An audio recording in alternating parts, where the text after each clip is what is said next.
I'm Timmy. I'm Justin. And I'm Nathan, I think.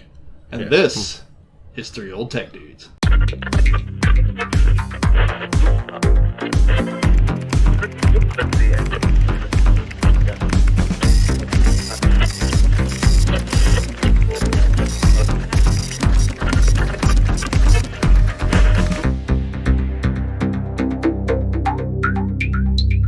Pay the bills, he has, though. So. Oh. What you got there? So, this is just the... this is another one since I have it. Right now, I'm just using some MIDI controller. So, I did pick up my latest fun toy. Is my Yamaha TX81. TX81Z or Z. Not all synths have keys. Nope. This is a rack synth. I actually have... Over here, I have 3 more rack synths. There's one here, here. So, yeah, I've let's just say 2020 was a year of more synths. It's true. Yeah, I have 18. I might have a problem. I'm just saying. But anyway, so and I'm just using this little monologue here now as just a MIDI controller. There's literally just power and MIDI out. That's it. So, So for you folks that don't know synths, that it's basically like the keyboard on your computer. It has no brains. Yeah, it's just there for input. Yeah. So the TX81 is essentially, in the most simplistic view, a rack version of the DX7. Technically, it's a rack version of the DX100, I think it is, but there are some neat differences, though. So this is a 4 operator, so that's how FM synthesis works. You take an operator and use another one as a modulator, and possibly 2 or 3 or whatever. So you modulate one, modulates the other, and so you wind up with square waves and stuff like that. So in the DX7 itself, everything starts as a sine wave. It's a 6 operator, 6 oscillator, sine wave only generator. And then it uses those to modulate each other to come up with the different sounds and all that kind of stuff that you really get, which is really cool. Not the kind of operator that connects my call. Not the smooth operator. Not the smooth operator, although I believe that was actually used in that song. Anyway. No doubt. I often send Nathan clips of songs or links to songs on YouTube, and I'm like, hey, what synth was this? And he usually knows, and it's usually like an almost immediate reply. Oh, that's this. Yeah. Sometimes I like point my phone when I'm like, yeah. Sometimes he's like, yeah, it's that. Yeah. I have a lot of 80s synths.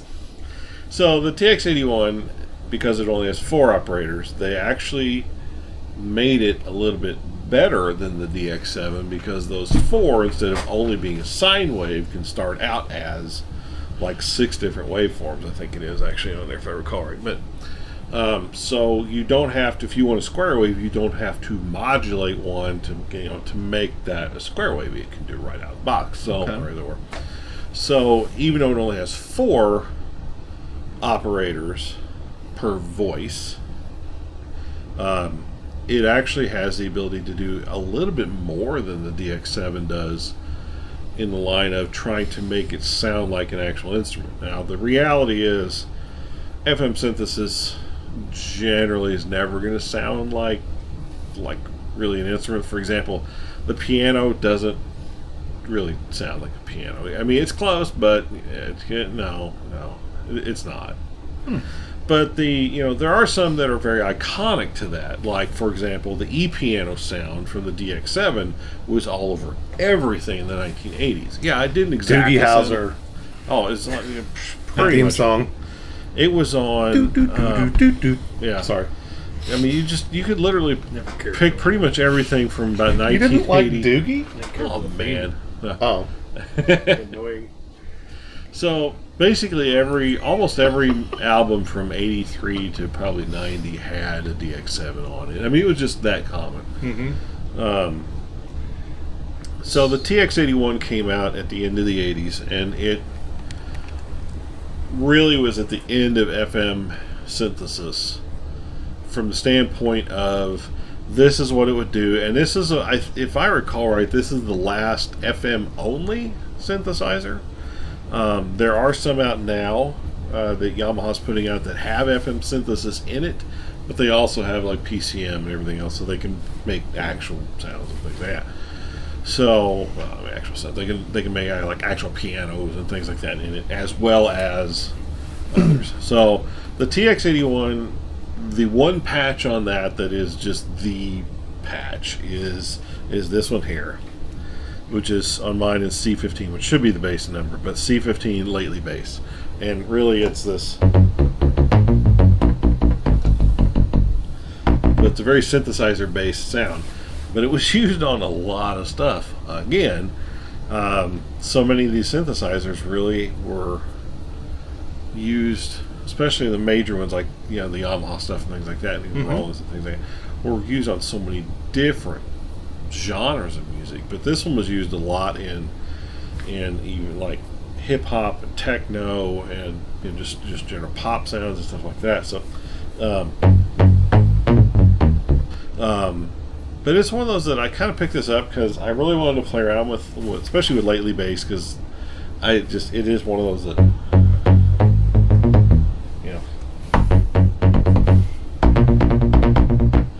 but you can, of course, you can always do this. So but as when you're collecting 80 synths, for one, you probably have mental issues. I wouldn't know that from experience at all. Anyway, I have 18 synthesizers. Can't play them all at once. You should really go back through 3L Tech Dude's videos and see how many synthesizers he has over time, because I think the number just keeps going up. I know it keeps going up. It definitely does. Well, so this last year I picked up the TX1. I also picked up this one, which is my Korg Monologue, which is I don't know if it's actually analog or virtual analog, but it's actually still a current model synthesizer. So yeah, I picked it up. I actually picked it up really, really cheap too, which is great. I mean, I'm definitely look for the deals. I mean, so you're currently using that as your MIDI controller? Yes. Yeah? So right now I'm using this is controlling that, and I have MIDI coming out of this, and power going into this, and that's it. So all the audios aren't hooked up. Sure. And it's just running as a keyboard, but the sequencer, of course, works as well. That's his thing. That's just, because that's a MIDI function. Yeah. So it's just going into this right now, and of course you can go into this and back out of this to something else and chain a bunch of things together. That's where MIDI actually is really, really handy, because I could take this, stack it with, let's say, my Proteus 1 or my D10 or an actual DX7 or whatever. I mean, this must have turned off right now, but sure. But you could chain all these together and then like hit one note and have it bring up all kinds of sounds and different things for layering and stuff like that, if you're trying to make layered patches and it's really kind of fun. I got this because this if the really funny thing is, so if you look at this one and then you look at like an SPX90, turn it on there, so you look at like an SPX90, they are almost in the same physical case. Yeah, like a 1U rack unit. Yeah, the 1U rack nearly looks identical. Power buttons in the same spot. They even have the power rail is actually interchangeable.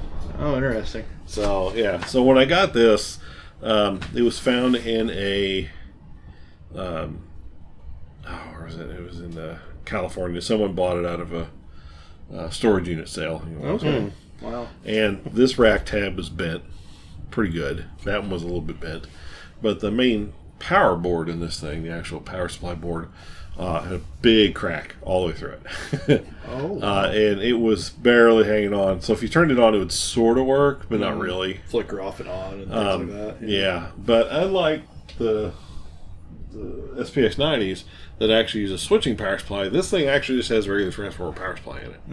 So honestly, everything is really big. And like a linear power supply. Yeah, it's just a regular transformer through bridge rectifier, a couple of things. Simple system. So I literally just took the board out, jumped across all those, and soldered it on. There you go. And it worked fine. because I'm like, well, I don't, if it works, is it really wrong? Yeah, true. Yeah, I mean, I probably need to go in there and actually run some glue or maybe brace the board a little bit better. But honestly, it's working perfectly fine. And it usually just lives here. It never gets moved. In fact, it's the first time I moved it since I got it and had it running. So, where do you suppose it may have lived its life? Have you ever theorized about what its history could be? It could have lived in a studio. A couple of the different synths I have actually did come from LA. Mm-hmm. My DX7 did. This did. My CZ1 did. And I think my Juno one actually did. So I'm not sure. As far as I know, none of them were actually used on anything. But to say they weren't, imagine it would be difficult to trace. But it's just kind of a neat thing to think of, if even technically possible. But I mean, I find a lot of joy buying something like this, especially when you get really, really cheap when they don't work. Sure. And then using it as a project, okay, especially in the joys that was 2020, just to kind of get some enjoyment, in life, and wind up, and then you wind up with something that makes some fun sounds. I mean, obviously it has other sounds too. So if I can go down to where's the piano?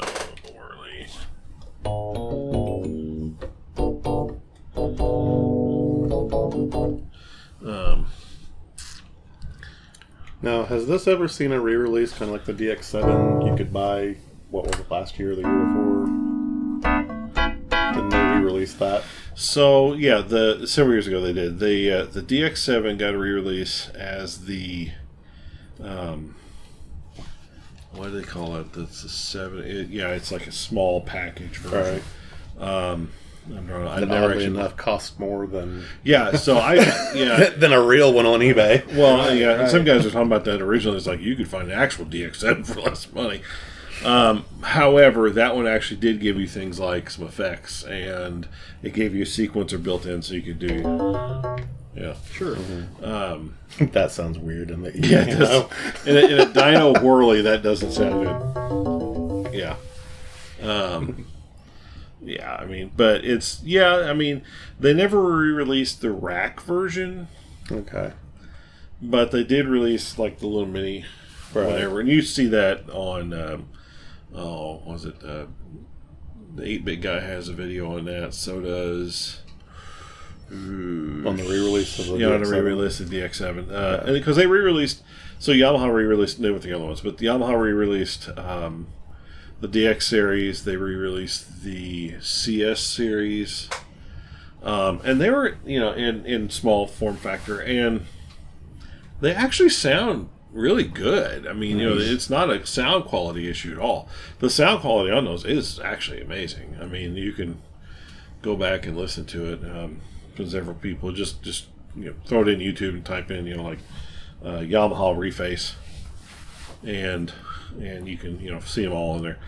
And they were the other ones. Roland re-released theirs. They re-released theirs as like just a module that's set onto a keyboard piece. So they have like the D05, which is the D50, but it's just just a module.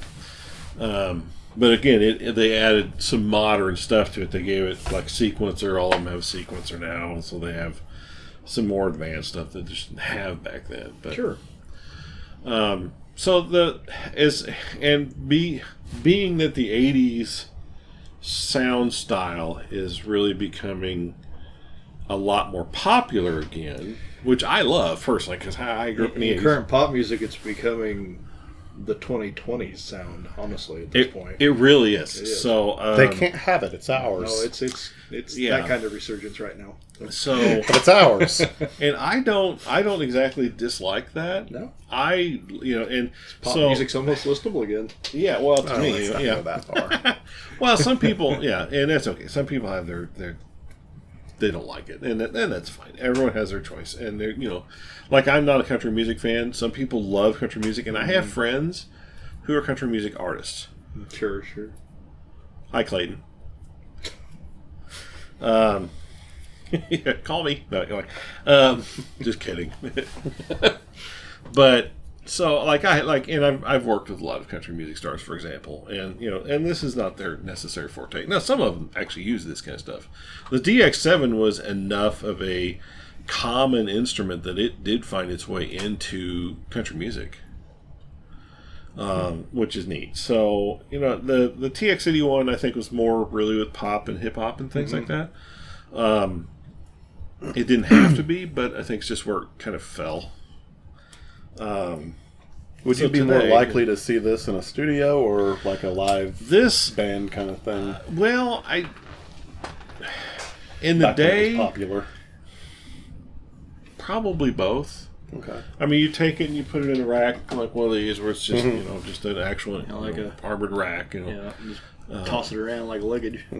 Yeah, I mean, this one definitely was used. This was not sitting in a studio the whole time. It doesn't smell, so it wasn't around like It doesn't smell. Well, it's not like cigarettes or pot or something like that. Because Lord, I've opened up a keyboard before and I'm like, hey, I found the perfect keyboard I want. Open that cake, the box up from eBay. You went, wow, yeah, that guy was really into cigarettes. I don't recommend that. Pot's how you make FM synthesis sound real. Some people do that. Some people smoke a some. Yeah, not me, but yeah, I've been around It's people. the devil's lettuce. Yeah, Don't smoke the devil's lettuce to make FM synthesis sound like real. Yeah, no. It's supposed to sound like fuzzy noises. Yeah, but yeah. So FM synthesis. So FM synthesis in simple terms is additive synthesis. So you're taking one thing, adding it on to something else, adding on to something else. And so in an analog synthesizer, you're cutting stuff out. That's subtractive synthesis. There's two. And of course now there's PCM and there's all this other stuff. And PCM is sample based. And there's also things where the computer just thinks this is what it's supposed to sound like and then makes that. And it actually does work pretty good. But I wonder how the devil's lettuce affects PCM synthesis. I have a feeling it was in the creation of some of the early stuff. Do you have any friends you can ask? I don't think I do. So if you my friends are pretty well behaved. Yeah. I can introduce you to some people. Why don't you ask them these questions for us? I don't know if anyone offhand right now, honestly. We run with a good crowd, of course. Yeah. We're nerds, most of you tell us that anyway. Some of us, all right. We are. We know what we are. We are. Yeah. Is your opinion validated? Okay, keep in mind, my personal channel is Citizen Nerd. This was my latest synth acquisition. Prior to that, actually, was this one, believe it or not. And then I picked up D10, and so I've had some pretty fun things. The funniest thing was, and some of the that Proteus one, which we'll have to do a video on that because that was the cheapest module I have ever bought. I think I paid $40 for it. I think. Nice. $40. Anyway, yeah, that's a really cool synth. I didn't know much about these rack mountable. This one is treasures. This one is monotimbral. In other words, there's one patch. Monotimbral, unless you smoke the devil's lettuce. But it does do so. It's multiphonic, Whoa, but it's monotimbral. So I can't bring freak out. Yeah, so I can't bring this and another sound up at the same time, which is what that means. So that's where MIDI back in the day was really handy because no one had multi-timbral, so you literally used multiple. And I actually have seen people. There's a couple guys I watch their music occasionally because I like this style of music they play, and they've got like a stack of these. That's pretty neat. So they've got, one on, some piano, one on LatelyBass, one on whatever. And you can of course address these differently through MIDI. You have 16-minute MIDI channels. So that's pretty neat because each becomes its own item. Yep. That's pretty cool. I'd like to see that demonstrated someday. Hint, hint, nudge, nudge. I'll need to set that up. Now I can do that with my Logic Pro setup. So I can send MIDI through different things and literally just have a MIDI track playing on it. So you build a stack of these various items and just have a concert. You never got to pre-program. You didn't get to see his synth cage, did you? No, I just saw a video clip that never got released anywhere, if I recall. I witnessed it in person. It was. Yeah, I actually put one out. It was something over to on see. Citizen Nerd somewhere. Yeah. Okay. Yeah. It was something to see in person. Let me tell you. It was 8 synthesizers ago. That's like almost 3 years ago too. 2 years. I really was. It's about 3 now. It was way before COVID, so... It feels like we've been doing 3OTD a lot longer than we have for some reason. I think it's because we made so darn many videos, because we have made a lot. We started when I started. It was the end of 2018. We shot our first one right at the end of the year, so it's not even been 3 years yet. No. And I had started with Sassy. Yep, that's right. Yeah, at that time because we didn't hang out much before because we never saw you. You were pinned up in a room in school. I was. Occasionally, we could talk to you on the radio for about 3 minutes. That's right. It didn't take you very long to get to work. No. True. Yeah, it's a little longer now. Well, sort of. At this point now, it's literally wake up, walk downstairs, and work. Well, that's a really cool deal there. Thanks for showing it to us tonight. Yeah, indeed.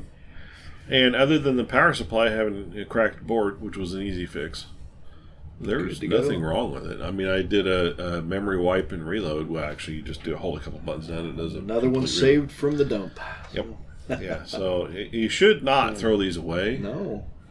At least put them up on Facebook Marketplace. Yeah, or try to sell them, or eBay or one of those. Somebody wants their love on it. Yeah, because there's a lot of people who are trying to make 80s style music, and that literally is an 80s synth. This is this thing is an 80s synth. So, nothing sounds like the 80s, like stuff from the 80s. That's right. Thanks for watching, guys. Please subscribe if you haven't already to the channel. Help us grow the thing. Till next time, I'm Timmy. I'm Justin. I'm Nathan. This is 3 Old Tech Dudes. Thanks for hanging out with us here on 3 Old Tech Dudes. Please subscribe to us here on YouTube for more tech old and new, tinkering at the workbench, repairs, ham radio, electronics, computers, and more. Please like this video and share 3OTD with your friends to help us grow the channel. We tweet at 3 Old Tech Dudes 1 on Twitter, and you can keep up with us on Facebook. Just search for 3OTD and look for our logo. Thanks so much for watching.